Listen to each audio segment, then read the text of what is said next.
Hi friends, we're going to start our new Lenten Daily devotionals, if you will. Little meditations each day of the week with a little special thing on Wednesday that Mike and I are putting together for you as a way to differently engage in this Lenten season this year. We're going to try to keep them pretty short, and I will try not to talk too much. But I'm using this delightful book here as kind of the basis for what I'm talking about. And so this first day, as we're thinking about Lent and thinking about God's good creation and gardening, I want you to think for a second about gardens. There's two really, really big scenes in Scripture where gardens happen. The first one you should probably be like, oh, that's right, Genesis, right? Right at the beginning of the story of creation, we have the 7 days of creation, which we'll get back to in a different day, but it starts place in the garden, or what we call the Garden of Eden, right? And the paradise is found in that garden, the way it's arranged and what it does and how it provides for God's creation.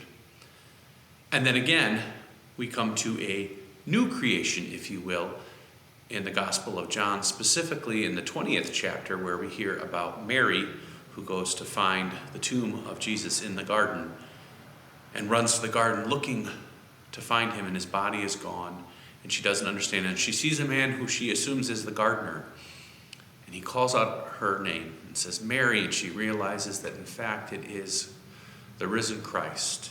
And this new creation, this new ordering of the world takes place in a garden.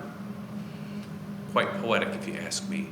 So over the next few weeks, we'll be talking about this book, A Time to Grow, but also talking about all the different ways that creation and gardens and all of that good stuff that especially comes along this time of year as we move from March into April and everything starts springing back to life.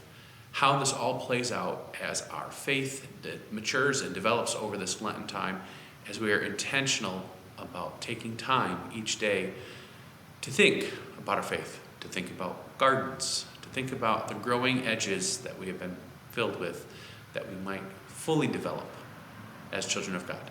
So I invite you to join me on this journey each day, and I will see you again tomorrow.